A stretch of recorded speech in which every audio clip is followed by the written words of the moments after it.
Bueno, buenos días a todos. Esta es la segunda vez que nos encontramos en Expertos en Vivo. Yo estuve hace 2 semanas con ustedes. Mi nombre es Felipe Chaparro. Yo tengo un PMP y hoy vamos a ver tres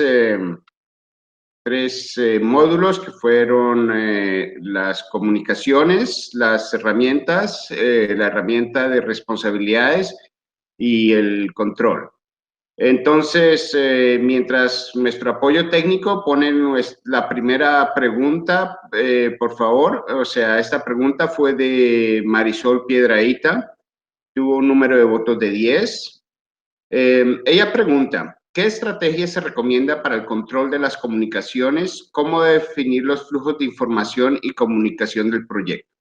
Bueno, básicamente, como ustedes se dieron cuenta en la herramienta, es muy importante tener qué es lo que vamos a comunicar, pero también entender el por qué lo vamos a comunicar, ¿sí? Cómo lo vamos a comunicar, cuándo, el inicio y la frecuencia, y quién en términos de quién va a recibir esa información y quién va a enviar esa información.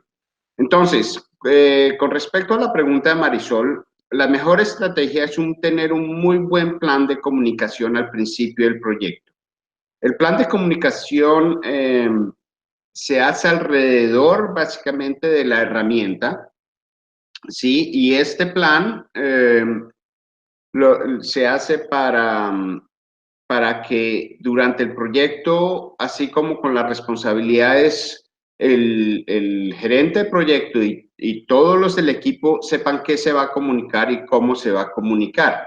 En términos de, digamos, ¿por qué? Entonces, eso es importante cuando asociamos esto con con la matriz de interesados, porque no es lo mismo, digamos, dar un mensaje o comunicarnos con el donante de una organización que con las comunidades.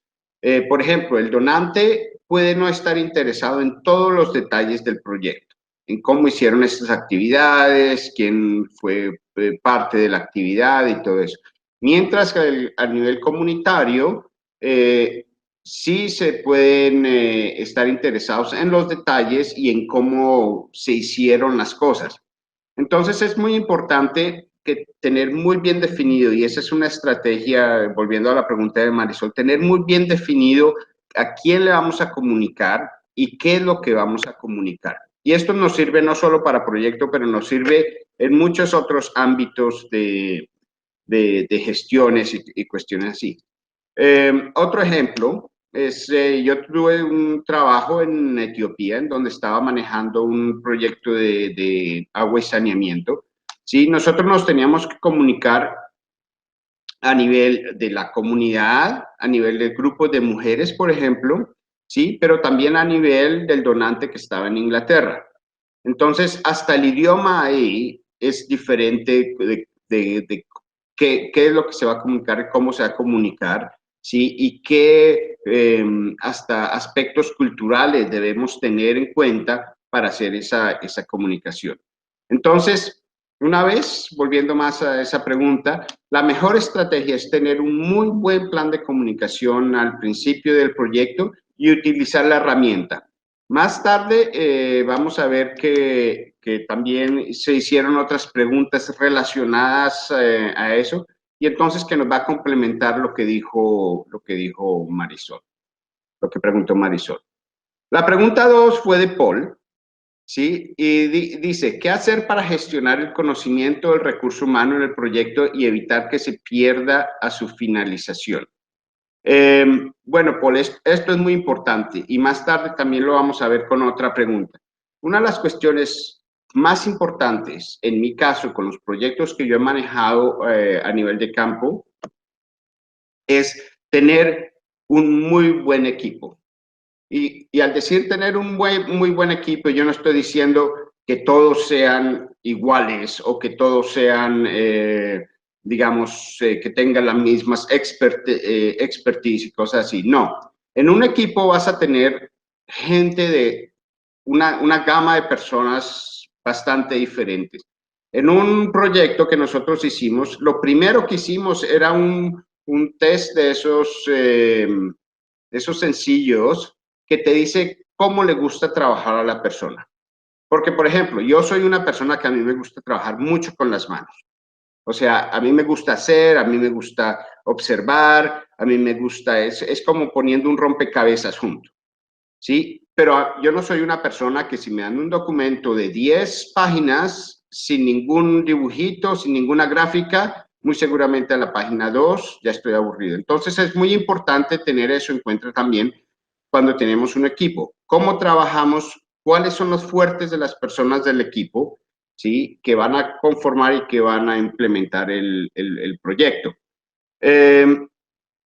Con referencia a mantener, o sea, el proyecto de gestión, o sea, a las personas una vez que el proyecto está finalizado, eso es uno de los, eh, digamos, es algo bastante difícil de hacer, especialmente si manejamos proyectos con grants, ya que no tenemos fondos para pagarles a las mejores personas que tenemos en los proyectos. Lo mejor en estos casos, entonces, es tener, digamos, listas, bases de datos, en donde tienes diferentes personas y tienes las características de esas personas y cuando tienes un proyecto que las puedas contactar para traerlas de nuevo a un proyecto. Algo así como lo que nosotros veíamos en Misión Imposible, cuando tenías varias carpetas de varias personas y la persona escogía, ¿sí? al mejor equipo para hacer ese trabajo. Entonces yo les sugiero eso. Yo como gerente de proyecto, yo tengo eso, yo sé qué personas son buenas, dónde las puedo conseguir, dónde están sus teléfonos, sus correos electrónicos. Puede que estén trabajando en otros proyectos, pero siempre es bueno tenerlos y siempre es bueno poder organizarlos. Bueno, pasemos a la pregunta de Alonso Jiménez, con 8 votos. Dice, pensando en la matriz RACI, ¿sí? ¿Qué parte del proyecto sería adecuado indicar algo como el tiempo máximo de respuesta a una consulta o lapsos para las aprobaciones? Ambos proyectos muchas veces dilatan la ejecución de las actividades. Sí es cierto. ¿Y sabes qué es lo que me gusta de estas preguntas? Es que son basadas en aspectos reales. Y son digamos, eh, son los problemas o son, digamos, las cosas que nos traen un proyecto, ¿sí? Y que nos hacen verlos en su manera real. O sea, se pueden demorar las consultas, se pueden demorar las aprobaciones y nos pueden cambiar el tiempo del proyecto. Por eso es muy importante desde el principio del proyecto, ¿sí? Tener esos datos, esas cosas que tú me estás preguntando, tenerlas por escrito. Digamos, si vas a hacer una consulta y tienes que consultar con digamos, ministro de Minas o ministro del Medio Ambiente y tienes 20 días, desde antes del proyecto tienes que estar consciente de si ese va a ser tiempo suficiente para esa consulta o no. Eso generalmente se aprende con experiencia o se aprende, digamos, con otros proyectos que sabes que otras organizaciones han hecho. Eh, es bastante difícil saber exactamente, ¿sí? Si eso nos va a pasar o no, pero es bueno tener esa, así como lo hablamos en las sesiones pasadas, es bueno tener una investigación desde antes o digamos saber desde antes más o menos cuánto nos puede durar. Por ejemplo, ahorita llegamos a las Navidades, ¿sí? Un proceso de consulta. Si le vas a consultar a una persona, muy seguramente no van a estar de vacaciones y todo. Entonces, desde antes del proyecto, has debido planificar que en el mes de diciembre, desde el 15 de diciembre hasta el 15 de enero, se te van a demorar las consultas o se te van a demorar las aprobaciones que tú tenías en tu proyecto. Entonces, eso es muy importante tenerlo en cuenta. días de vacaciones, o sea, en Colombia lo llaman puentes, cuando tienes un fin de semana bien largo, ¿sí? Eso lo tienes que tener en cuenta cuando estés planificando un proyecto. Entonces, es muy importante que desde el principio del proyecto más o menos tengas una idea de cuánto se van a demorar las consultas, cuánto se van a demorar las aprobaciones. Pasemos a la pregunta 4. Nuestro equipo técnico está teniendo un poco de... y si me la puedes dejar ahí un poco, porque esta pregunta complementa la pregunta anterior y todas estas preguntas están de una manera u otra conectadas. Esta pregunta fue de Marcela Betancourt, dice, ¿por qué actualmente se está hablando de matriz RACI y cómo se incorpora lo nuevo a los proyectos sociales? Entonces, básicamente es muy seguramente, yo no sé en dónde, quién se la ideó, pero alguien decidió, bueno, no solo es consultar, no solo es ser responsable, no solo es el aprobador, pero ¿quién nos va a apoyar? Entonces, en un proyecto decidieron, sí, poner esta otra sigla, la S, de manera para ponerle la herramienta. Está muy bien. Ustedes como gerentes de proyecto, sí, siempre pueden poner algo más en las herramientas. Las herramientas no están hechas de hierro. O sea, estas herramientas son flexibles y ustedes las deben aprender a manejar lo mejor posible en sus proyectos. Algunos proyectos son muy especializados, ¿sí? Y muy seguramente pueden necesitar otra columna o pueden necesitar más información, como la pregunta anterior. Si es un proceso que va a necesitar muchas consultas, ¿sí? Tenemos que tener muy seguramente otra columna que diga tiempo máximo para esta consulta. Entonces, eso es bueno tenerlo en mente cuando estamos manejando proyectos. Estas herramientas nos dan una base, ¿sí? Pero si necesitamos expandirlas o contraerlas, eso está bien también, depende de nuestro proyecto. Lo importante es que en todos nuestros proyectos nosotros mantengamos, o sea, que utilicemos las mismas herramientas siempre y no que estemos cambiando. Entonces, voy a explicar un poquito más acerca del RACI, porque hay cosas que del inglés han cambiado al español y les pueden ayudar un poco a entender el RACI. El responsable básicamente es la persona que hace la actividad. Por ejemplo, si ustedes tienen un plan de monitoreo y evaluación, ¿sí? Y tienen que hacer o sea, una actividad de monitoreo al mes, ¿sí? El gerente del proyecto muy seguramente no es el responsable de ese monitoreo. Muy seguramente ustedes tienen un oficial de monitoreo y evaluación que es el responsable de hacer esa actividad. Entonces, eso lo tenemos que tener muy, muy en cuenta, porque en español cuando hablamos de responsable generalmente hablamos a un nivel bastante alto. Y no, estamos hablando al nivel de las actividades de nuestro proyecto. De ahí viene la segunda parte, que en inglés se entiende un poco mejor. Nosotros pusimos A como aprobador, sí, pero en inglés es accountable, que si tú lo traduces directamente te va a decir responsable. Pero si vemos, es una responsabilidad mucho más alta. Y les doy un ejemplo.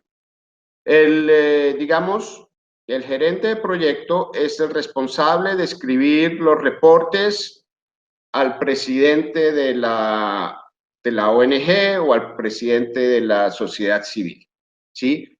Pero entonces el presidente es el responsable de mandarle ese reporte al donante, ¿sí? Y de pedir los más fondos para seguir con el proyecto. Entonces, ustedes como se dan cuenta, el gerente de proyecto es el responsable de escribir el reporte, ¿sí?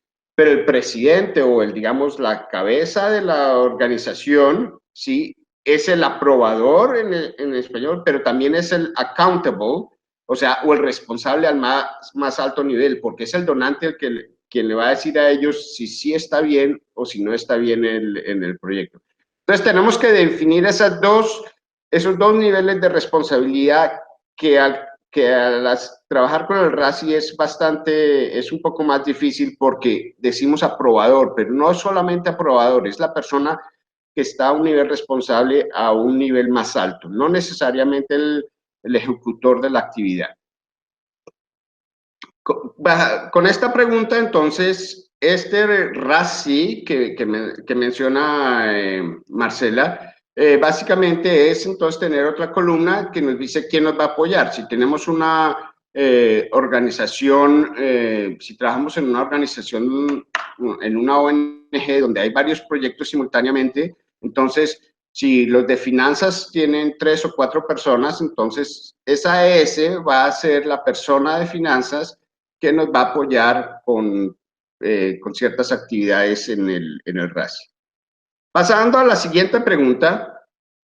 Bueno, y si después vamos a qué, a consultor y al informar, simplemente consultor es una persona que le pedimos la opinión acerca de lo que estamos, de la actividad que estamos haciendo. Volvemos al reporte. Por ejemplo, el gerente, sí, si es un gerente como yo, que a veces tenemos que enviar reportes en inglés, pero no tenemos muchas veces la facilidad de escribir en inglés de manera precisa, entonces muy seguramente tenemos que consultar a una persona que es una experta en habla inglesa, ¿sí? Para que mire el documento, haga una edición y así podérselo enviar al presidente de la organización. Y lo último, lo que es la I de ser informado, es todas las personas que deben saber, pero que no realmente tienen que darte una retroalimentación o que tienen que, digamos, un ejemplo es si tienes un consultor que va a entrar a los 6 meses del proyecto, entonces tal vez lo tienes que informar de cómo van las actividades antes de su consultoría para que él pueda saber o ella pueda saber si la fecha que se había acordado para empezar ese trabajo con ese consultor va a seguir ahí o está demorada o está acelerada. Entonces, no te va a decir cómo van tus actividades o te va a dar comentarios, pero tiene que estar informado para cuándo entrar en el proyecto. Ok. Entonces, pasemos a la pregunta 5 de Diego Suárez. Dice, cuando las responsabilidades de ciertas actividades recaen en una empresa externa, o bien la empresa recurre a una externalización o outsourcing, ¿cómo se planifica la matriz RACI? ¿Quién aprobaría el cumplimiento de dichas actividades? Muy buena pregunta, porque muchas veces trabajamos con organizaciones externas. Te voy a poner un ejemplo. Una vez estábamos montando una plataforma para cursos virtuales como estos con una compañía canadiense. ¿Sí? Esta empresa, ¿sí? Eran los responsables de darnos la plataforma hecha. Pero adentro de la misma empresa, ellos tenían sus responsabilidades, tenían su RACI, ¿sí? Pero era relacionada con las actividades que estaban haciendo ellos. Tenemos que tener muy en cuenta cuál es la responsabilidad de ellos y qué es lo que ellos nos debían entregar. Pero nosotros no podemos entrar, ¿sí? a ser parte del RACI de ellos porque ese es su responsabilidad. Pero está asociada con nuestro RACI. Porque, por ejemplo, en ese caso yo era el gerente de proyecto, ¿sí? Y mi responsabilidad era de que la plataforma se estuviera haciendo, o sea, se fuera a montar en los momentos que se debía montar en los diferentes módulos, estuvieran en la plataforma en ciertas fechas. Entonces, mi responsabilidad con esa organización era, digamos, reuniones semanales para ponerme al día, cómo estaban con el trabajo, solucionar problemas, cuestiones así. Entonces, sí ves, puedes tener dos matrices RACI, una la de ellos, ¿sí? Y otra la tuya, que en la tuya se debe mostrar cuál es tu relación con ellos. Entonces, y en la tuya, entonces, le tienes que informar a las otras personas. En este mismo caso, por ejemplo, cuando pusimos esta plataforma, yo le tenía que mantener informadas a otras personas de la organización con las que yo estaba trabajando, para que ellos supieran, bueno, esta empresa está en este momento, en este punto. Entonces, espero que haberte explicado eso, pero generalmente tienes dos, ellos tienen su propio RASI y tú tienes su propio RASI asociado con el de ellos. Entonces, la pregunta 6 de Marcela Betancourt. ¿Cómo hacer proyecciones si se prevé que el proyecto no continuará con el mismo comportamiento? Esta fue una pregunta interesante, Marcela, porque ahí es donde entra la matriz de riesgos, por ejemplo. Cuando no tienes, o sea, cuando hay una incertidumbre o una probabilidad, ¿sí?, de que el proyecto vaya a cambiar, ¿sí?, tienes que tener en cuenta la probabilidad y el impacto y ponerlo en tu matriz de riesgos.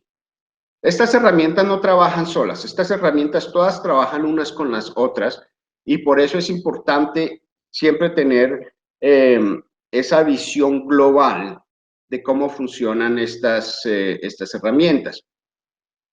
Porque, por ejemplo, como tú dices, si tienes un proyecto con una incertidumbre grandísima, ¿cómo vas a hacer las proyecciones acerca del proyecto? Tienes que encontrar una manera de hacer, o tener un fondo de contingencia muy alto, ¿sí? O empezar a trabajar con las proyecciones que sabes que no va a variar mucho, o tener una herramienta de riesgo que va a ilustrar exactamente los riesgos o las probabilidades de que tu proyecto vaya a cambiar en el futuro. Esto puede pasar, deben ser proyectos de pesadillas, porque siempre estás manejando incertidumbre, pero puede suceder.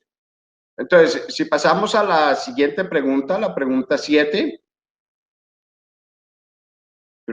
Ok, pregunta 7 fue de Eduardo. Eduardo nos pregunta, beneficiarios no se ven reflejados en muchas de las actividades. Creo que toca darles mucha más visibilidad e involucramiento. En últimas son los que ratifican si el proyecto fue exitoso o no. Eduardo, esta pregunta o este comentario tuyo, más que una pregunta, me gustó mucho porque yo soy una persona, sí, mi expertise es en el campo y es trabajando con comunidades. Generalmente yo ni siquiera los llamo beneficiarios. Yo los llamo socios del proyecto o alguna otra cosa así, porque beneficiarios da la idea de que nosotros les estamos dando algo y que ellos se están beneficiando de eso, cuando lo que queremos es que ellos tomen, digamos, las riendas, ¿sí? O que ellos tomen propiedad del proyecto una vez que se finalice. Pero bueno, dejémoslo así, o sea, esa es mi experiencia, pero tienes toda la razón. Es muy importante tener al grupo que va, digamos, se va a beneficiar de un proyecto o a la comunidad que se va a beneficiar de un proyecto muy bien ilustrados en la matriz de comunicaciones y a veces, en mi caso, lo ponemos también en los RASI como personas informadas.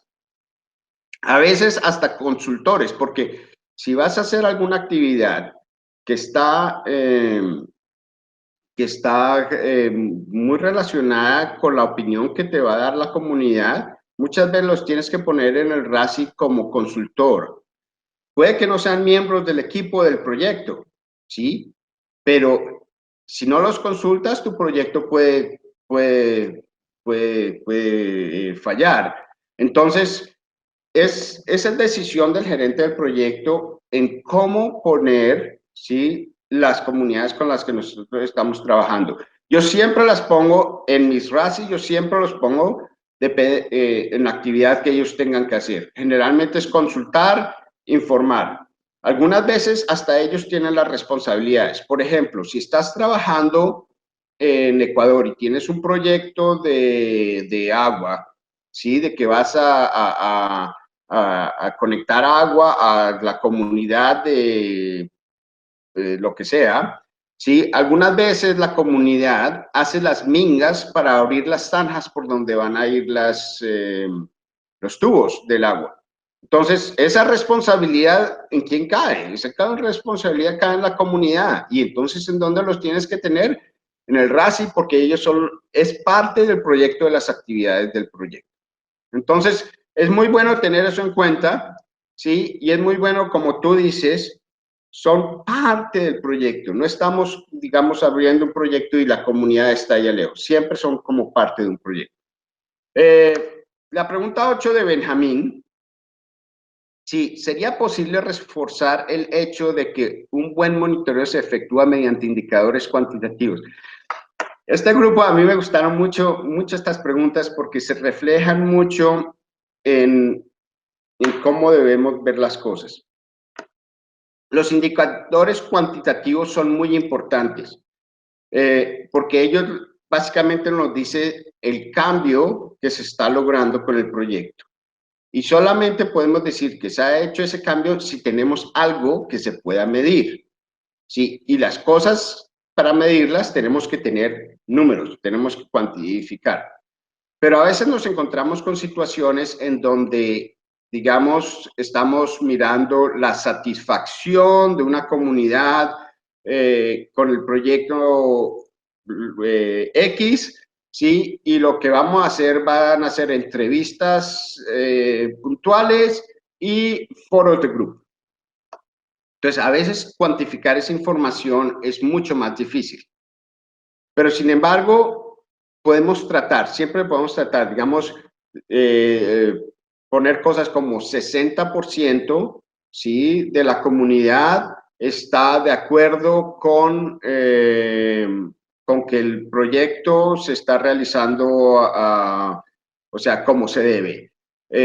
O podemos decir 10 de 13 personas de la comunidad ya recibieron el agua como se tenía planeado de acuerdo a la actividad. ¿No? Entonces, muchas veces, información que no es muy cuantificable, la podemos, digamos, manejar un poco para poderla volver cuantificable. No siempre es posible, pero en muchos casos, si uno es un poquito creativo, sí puede hacer eso. La pregunta, ¿nos saltamos la pregunta 8 bueno, pregunta 9, de Mariana Bautista, el número de votos también 2. Sí, en la matriz de comunicación es parte del proceso planificación inicial del proyecto, parte del proceso planificación inicial del proyecto o se genera conforme se va desarrollando el proyecto y cuando aparecen los primeros requerimientos de comunicación. Mariani, antes de que empiece el proyecto, tú ya tienes que tener una matriz de comunicaciones, ¿sí? Y tienes que tener un plan de comunicación. Tu pregunta me lleva a algo muy importante. Una vez que creas esa matriz de comunicaciones o ese plan de comunicaciones, no, una vez más, no está hecho en hierro. A medida que el proyecto va cambiando, te vas a dar cuenta que o necesitas comunicar a otras personas o necesitas comunicarlo de manera diferente o necesitas comunicarlo por diferentes medios. Entonces, estas herramientas, y esto lo hablamos la última vez que estuve con ustedes tienen que acordar que estas herramientas tienen que ser flexibles. Estas herramientas les ayudan a ustedes a manejar un proyecto. Es como una caja de herramientas, ¿sí? Si ustedes tienen las herramientas solitas no hacen nada. O sea, ustedes tienen que sacar la herramienta, pero entonces a veces necesitan el martillo, a veces necesitan la llave, no sé qué. Entonces ustedes tienen que ser un poco flexibles, ¿sí? O el gerente de proyecto debe ser un poco flexible y siempre mantener monitoreando esas herramientas, decir, esta cosa de comunicaciones no nos está sirviendo porque el presidente se la pasa de viaje y nunca lee sus correos electrónicos. Entonces, ¿cómo nos vamos a comunicar? Entonces, ustedes tienen que irse adaptando y tienen que ir adaptando estas herramientas a medida que va pasando el proyecto. Y así sucede con todas las herramientas. Pues pasamos a la pregunta 10 de Marianela Moras. Sí, en los casos en los que no es posible reunirse con un interesado, si ven esta pregunta asociada con la anterior, ya sea por tiempo o por motivo que fuere, ¿cómo determinar la información relevante para el mismo y frecuencia del envío? Muy importante, Mariana. Volvemos otra vez, digamos, al presidente de la organización. Digamos que trabajamos con una organización, una ONG, que tiene 3 o 4 gerentes de proyecto y que le reportan al presidente. Entonces, una de las cosas es que tenemos que consultar con el presidente qué información considera usted que sea relevante para usted, cómo la quiere y cuándo la quiere. Entonces, cuando hacemos una matriz de comunicaciones, no solamente nos vemos a nosotros, sino tenemos que consultar con las personas que estamos comunicando. Muchas personas solamente quieren ver una página porque tienen, digamos, una agenda muy ocupada y no tienen tiempo. Entonces, tú les tienes que dar una síntesis, digamos, las 30 páginas de tu reporte las tienes que convertir en una página. ¿Sí? Y eso nos enseña la matriz de comunicaciones. ¿Cómo le vamos a dar esa información? O sea, porque a nadie le gusta que te den un libro cada mes cuando tú eres una persona muy ocupada. Si eres gerente de proyecto, lo mismo va a pasar con las personas con las que tú trabajas. Si tienes coordinadores de regionales, tú no quieres que ellos te den los detalles de cada cosita que hicieron cada día. No, tú necesitas, digamos, una síntesis de lo que se ha alcanzado en el mes, que sea relevante a lo que tú le vas a pasar a la otra persona. Entonces, eso se define, ¿sí? Cuando creas el plan de comunicaciones y consultándolo con las personas con las que con las que te vas a comunicar. Pregunta 11, de Víctor Maldonado. ¿Es bueno comunicar datos? Esta vez yo me reí bastante cuando vi esta pregunta, porque está asociada con las dos preguntas anteriores. No, Víctor, porque lo que tú le vas a comunicar digamos, a tu grupo de monitoreo y evaluación, o a tu grupo de comunicaciones, o al presidente de la organización, tú no quieres mandarles información que no sea relevante para lo que ellos están haciendo. Sí, le puedes dar un pequeño síntesis para que vean la cuestión global, sí, pero te tienes que enfocar en las cosas que es importante para esa persona, sí. No les envíes cosas que no les sirven. Entonces, volviendo a tu pregunta, no les comuniques todo a todos. Sí, tienes que ser muy específico y desde el principio del proyecto, con la matriz de comunicaciones, ser muy específico. ¿Qué les vas a comunicar? ¿Cómo les vas a comunicar? ¿Y por qué les vas a comunicar eso? Bueno, eso en términos del RACI y de la matriz de comunicaciones. Hubo dos preguntas, pasando a la parte del control, hubo dos preguntas acerca del valor planificado y el valor ganado. Y yo resolví ponerlas juntas porque les quiero explicar con la gráfica que ustedes están viendo ahí en la pantalla. Las dos preguntas fueron de Diego Suárez y de Benjamín, ¿sí? No me acuerdo el número de votos que tuvieron, pero la pregunta de Diego era, ¿el valor planificado corresponde al presupuesto inicial reflejado en la curva S? La respuesta es sí, Diego. Como tú ves en la gráfica, la curva azul es lo que tenemos planificado. Es al principio del proyecto, ¿sí? Tenemos ciertos gastos, ciertos costos que se van planificando, que al principio son pocos, después van incrementando de acuerdo a las actividades y al final del proyecto, en la parte de cierre, ¿sí? Por eso la curva vuelve a ponerse un poco plana. ¿Por qué la curva S?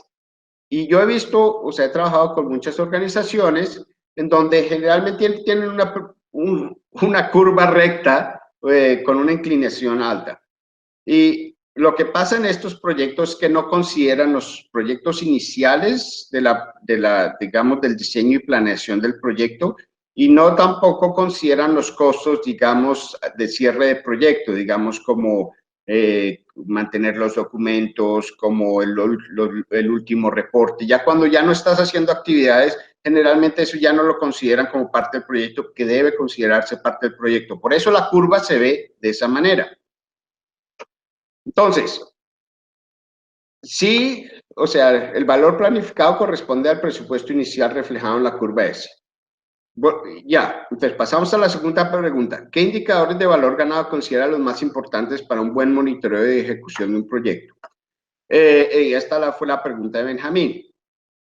Entonces, primero que todo tenemos la información que está en el curso, que son, digamos, la variación en costo, el índice de desempeño en costos, la variación del cronograma y el índice de desempeño en el cronograma. ¿Qué nos dice el valor ganado? El valor ganado simplemente, yo no sé por qué cuando se tradujo esto del inglés al español no funcionó muy bien, porque es que no estamos ganando, realmente no estamos ganando valor. El valor ganado, sí, en inglés es earned value, pero quiere decir lo que debería, o sea, lo que nos ha costado, lo que hemos hecho. Por ejemplo, si tenemos un proyecto de 10 casas, ¿sí? Y cada casa nos va a costar 100 pesos, son casas baratas. El total de lo planeado son 1,000 pesos, ¿sí? Y digamos, llegamos al mes 3, deberíamos tener construida una casa por mes. Si llegamos al mes 3, tenemos construida 2 casas, ¿sí? Pero nos hemos gastado ya los 300 pesos. Entonces, los costos actuales son 300 porque fue lo que nos hemos gastado, pero el valor realmente que nos debería haber costado esas actividades son 200 porque solamente construimos 2 casas. Entonces, de esa manera de verla con números nos va a indicar si estamos atrasados en el cronograma o si estamos por debajo o por encima de los costos de un proyecto. Entonces, si vemos variación en los costos, es el valor ganado, el EB, ¿sí? Menos los costos actuales. Volvemos a las casitas, ¿sí? Los costos actuales fueron 300, pero solo teníamos 2 casitas. Entonces, lo que pasó son 200 menos 300 te da menos 100.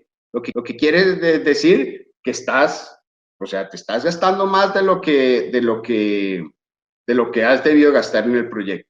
Y así con los otros índices, como ustedes vieron en los ejemplos.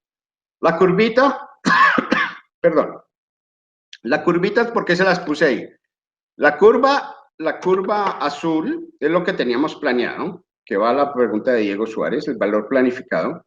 La pregunta, digamos, la línea amarilla en este caso, y esto es inventado, esto es hipotético, serían los costos actuales y la linecita verde es el valor ganado. Entonces, ¿qué dirían ustedes en este proyecto? O sea, si ustedes les presentan una curva así al sexto mes del proyecto, sí, ustedes se van a dar cuenta que primero se están gastando más de lo que tenían planificado. Si ven que la curva amarilla está por encima de lo planificado, ¿sí? Y la curva verde, que es lo que realmente les debía costar el trabajo que han hecho, está por debajo de lo planificado. O sea, que quiere decir que en este proyecto los costos estamos fuera de órbita, estamos gastando más de lo que hemos debido gastar, ¿sí? Nuestro cronograma también estamos por debajo del desempeño del proyecto. Y si ven la distancia entre la amarilla y la verde es bastante grande, lo que quiere decir que de alguna manera nos vamos a tener que conseguir más fondos para poder lograr hacer lo que habíamos prometido hacer en el proyecto. Esto es bastante más complejo cuando están manejando el proyecto. Estas son una manera de verlo en donde utilizas los números y utilizas las finanzas de tu proyecto. Y es una manera de controlar, ¿sí? Los costos, lo planificado y el cronograma. Pero esto no se queda ahí solito. ¿Sí? Si ustedes ven esto, lo más importante es volver al proyecto y decir, bueno, ¿qué ha pasado? Si volvemos a la construcción de las casas, si nomás hemos construido 2 casas en 3 meses, ¿sí? Esto nos quiere decir que tenemos que construir 8 casas en 7 meses. Entonces tenemos que hacer algo al respecto, tenemos que tomar acción, ¿sí? Entonces, en ese caso, o ponemos más personas, que nos va a costar más en el proyecto, o ponemos, o sea, a las personas a trabajar más horas, eh, o pedimos una extensión del proyecto o algo. Pero todo esto que vemos, ¿sí? Por ejemplo, en esto del control, es para tomar una acción con respecto al proyecto. Puede ser que las lluvias hayan sido muy grandes, ¿sí? Y por tanto no pudimos construir las 3 casas en los 3 meses y tenemos que acelerar entonces en los otros 8 meses. Pero esto es importante y esto nos lleva de vuelta a las herramientas. Nos lleva de vuelta a las herramientas de riesgo, nos lleva de vuelta a las herramientas de comunicación, a la responsabilidad. Entonces, estas cosas todas están asociadas y como les decía al principio, por eso es que a mí me gusta, esto es como un rompecabezas, porque vas moviendo diferentes cosas, ¿sí? Y las vas poniendo juntas hasta que ellas encajan bien. Entonces, no esperen que si ustedes tienen planeado un proyecto desde el principio que les va a funcionar 100%, porque hasta ahora no conozco un proyecto que funcione 100%, a menos de que sea un proyecto muy pequeñito y con dos o tres entregables. Entonces, vamos a ver si hay algunas preguntas en vivo.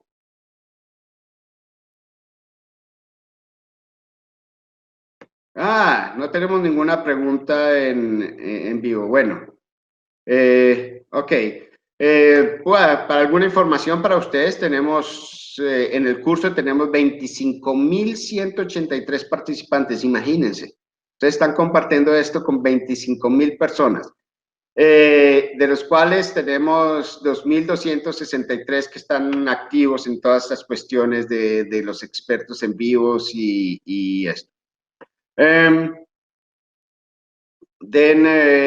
O sea, vamos a esperar unos minutos para ver si hay algunas preguntas en vivo.